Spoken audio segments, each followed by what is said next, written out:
네, 안녕하세요. 다정한 참견의 다일입니다. 네, 오늘은 헤어질 때 이런 말을 들었다면 다시 만나기 힘들다라는 주제로 이야기를 나눠볼 건데요. 일반적으로 우리가 헤어지고 나서 생각했던 것처럼 마음 정리가 잘 되는 경우, 그리고 반대로 너무 괜찮을 줄 알았는데 생각보다 미련이 많이 남고 마음이 힘든 경우, 큼지막하게는 이렇게 나눠볼 수 있을 것 같은데요. 이별을 놓고 말해보면 첫 번째로는 일단 두 남녀가 어떤 연애를 했고, 그리고 두 번째로는 서로 헤어지고 나서 각자 어떤 상황에 처해 있고, 또 마지막 세 번째는 서로 얼마나 마음의 여유가 있는지, 이에 따라서 재회가 잘 되기도 하고 아니면 관계가 완전히 끝나기도 하는 것 같아요. 그리고 또 하나가, 이게 완전히 절대적이라고 볼 수는 없지만 우리가 어떻게 헤어졌는지, 구체적으로는 헤어질 때 서로 어떤 말을 주고받았는지, 이 부분이 관계에 영향을 미치는 경우도 상당히 많더라고요. 본론으로 들어가서 바로 첫 번째 내용부터 살펴볼게요. 더 이상 너와 어떤 대화도 나누고 싶지 않아. 나는 할 만큼 했고 너와의 관계에서 지칠 만큼 지쳤어. 너가 다른 사람을 만난다고 해도 전혀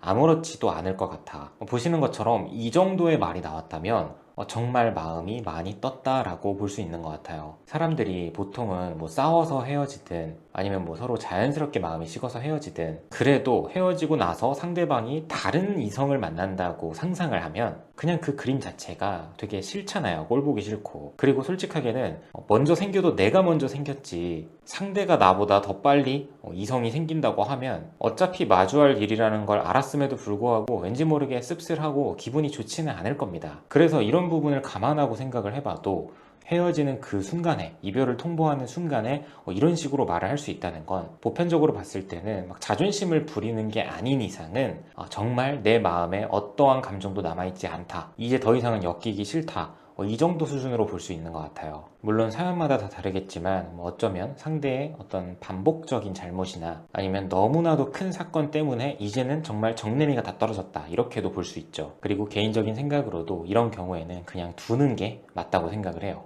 그리고 이어서 다음 두 번째 상황인데요. 바로 그만 연락해줘, 차단할게. 사실 저는 개인적으로 살면서 막 누군가를 막 싫어서 미워서 차단을 해본 적은 딱히 없는 것 같아요. 뭐 헤어지고 나서도 마찬가지고요.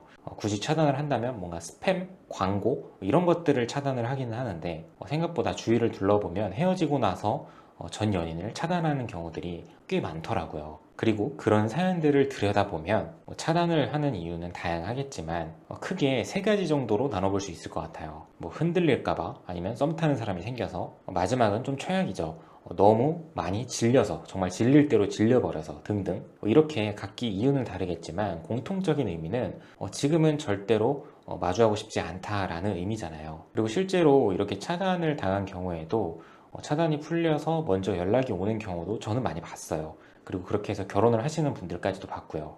그런데 웬만해서는 차단을 당하고 시간이 좀 많이 흘렀다면 미래를 그린다는 것은 현실적으로 많이 어렵기는 합니다. 예외로 이런 경우는 있더라고요. 정말 카톡만 차단을 한 거예요. 그러니까 이를테면 뭐 인스타나 뭐 전화, 그리고 여타 뭐 커플 어플 이런 것들은 차단을 하지 않은 거죠. 그래서 이런 경우는 주 소통 방식인 카톡을 차단을 한 건 맞지만 또 막상 차단을 했다고 말하기는 애매한 부분이 있어요. 어쨌든 정리를 해보면 상대가 이런 식으로 나를 차단하겠다고 말하는 그 순간에는 어떤 방식으로든 상대방을 건드리는 건 독이 될 수 있고, 상대방이 더 연락하면 차단할 거라고 하거나 나의 연락을 받아주는 게 너무 귀찮아 보이거나 너무 힘들어 보이면 그냥 눈치껏 잠시 물러나 있는 게 맞다고 생각을 합니다.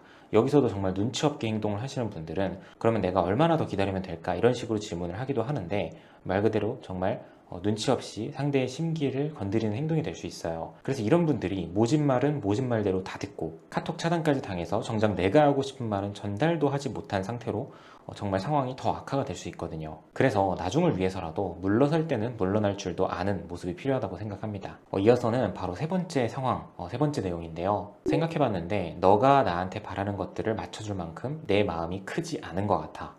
우리 여기까지 하는 게 서로에게 좋을 것 같아. 개인적인 생각에 저는 사실 이런 말이 어떻게 보면 상대 입장에서는 가장 마음이 아프고 가장 날카롭게 꽂히는 비수와 같이 직설적인 말이라고 생각을 해요. 이거는 어떻게 보면 가장 최악이라고도 볼 수 있는 게, 정말 마음이 없어야만 그 마음이 우러나와서 나올 수 있는 말이거든요. 보편적으로 이런 경우는 그 상황을 들여다보면 이별 통보를 받는 나만 그 사랑에 굉장히 많이 빠진, 푹 빠진 그런 상태라고 볼 수 있고, 그런 상태에서 상대방도 나의 마음과 같기를 바래서 계속 많이 보채거나 유독 상대한테 집착을 하거나 서운해하는 모습을 많이 보였을 가능성이 굉장히 높아요. 그래서 이런 식으로 이별 통보하는 사람의 마음도 처음부터 그러지는 않았을 거예요. 어느 정도 호감을 갖고 어떻게 보면 자연스럽게 좀 흘러갈 수 있게끔 그렇게 연애를 하고 싶었을 텐데, 한쪽에서 혼자서 진도가 너무 빨리 나가서 마음의 속도를 맞추지 못했을 때, 이럴 때 상대방 측에서 나 지금은 연애를 할 때가 아닌 것 같아. 아무래도 내가 너무 바쁘다 보니까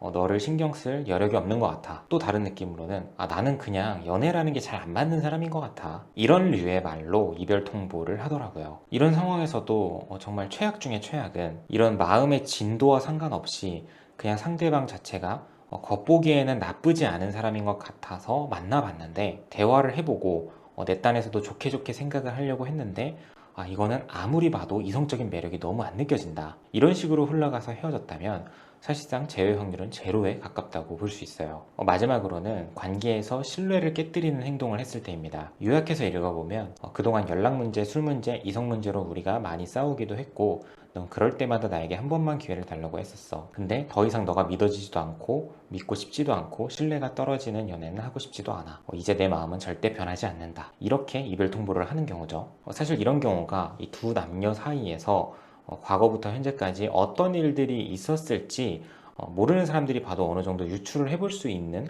그런 연애인 것 같아요. 물론 남녀 관계이기 때문에 신뢰를 깨뜨리더라도 잘 되는 경우들도 있기는 합니다. 저는 이 신뢰 문제에 대해서 어떻게 말씀을 드리는 편이냐면, 신뢰 문제는 전적으로 상대방에게 달려있다라고 말씀을 많이 드리는 편이에요. 그러니까 내가 잘하는 거는 당연하다, 기본이라고 틀을 잡고 생각을 해보면 상대방이 어떤 사람인지에 따라 결과가 나뉠 수밖에 없다는 거죠. 그동안 정말 많은 상담을 진행을 했기 때문에 여러 사례들이 있을 거잖아요. 정말 상식선에서 봤을 때, 객관적으로 봤을 때 이거를 정말 어떻게 용서해주지 하는 그런 사람들도 있어요. 그럼에도 불구하고 용서를 해주시는 분들이 있습니다. 그냥 일반적으로 머릿속에 떠오르는 건 아무래도 바람, 양다리 같은 것들이 있겠죠. 그런데 여기서 더 나아가는 최악의 사연들 중에서도 용서를 해주는 경우들이 있다는 거예요. 하지만 반면에 내가 바람을 피운 것도 아니고 남들이 봤을 때 이게 정말 엄청난 문제인가 싶은 문제들, 그냥 이런 거 있잖아요. 내가 상대방에게 굳이 먼저 말을 하지는 않았는데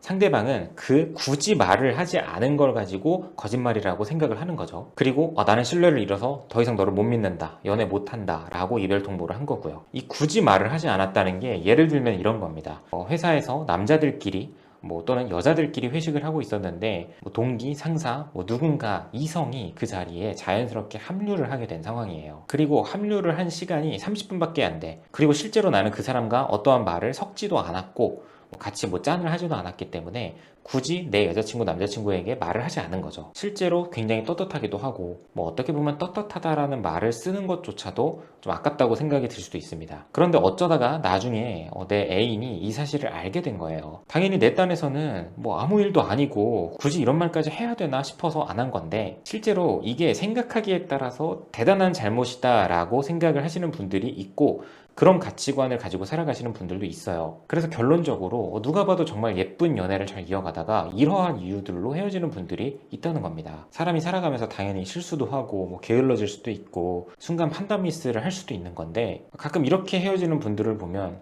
저도 그 상대방이 너무 빡빡한 거 아닌가 생각을 하다가도 그럴 수 있다라고 이해가 되기도 하면서도, 그렇기 때문에 이런 말이 조금 웃길 수도 있는데, 연인 간의 이성 간의 신뢰 문제라는 건 정말 상대를 봐가면서 저질러야 한다. 저는 이렇게 말씀을 드릴 수 있을 것 같아요. 만약 내가 예전 연애에서부터 가지고 있었던 안 좋은 그런 버릇, 그런 습관들을 정말 정신이 똑바로 박혀 있고 가치관이 확실한 사람에게 보이게 되면 정말 죽고 싶을 정도로 힘들고 후회해도 소용이 없는, 되돌릴 수 없는 그런 힘든 순간을 맞이할 수도 있거든요. 정리를 해보면 우리가 이렇게 신뢰를 중요하게 생각을 하는 사람들은 우리가 만날 때도 바뀌지 않았던 부분은 헤어지고 나서는 더더욱 바뀔 수 없다라고 생각을 하게 되고, 설사 내가 기회를 줘서 재회를 한다고 해도 이 사람이 절대 바뀔 수 없다, 그거는 분명히 가면을 쓴 거다라고 확신을 하는 사람들도 많기 때문에 재회를 하기 어려울 뿐더러 재회를 하더라도 잘 만나는 게 정말 어렵다. 하지만 분명히 이 안에서도 잘 되는 사람들은 있는 만큼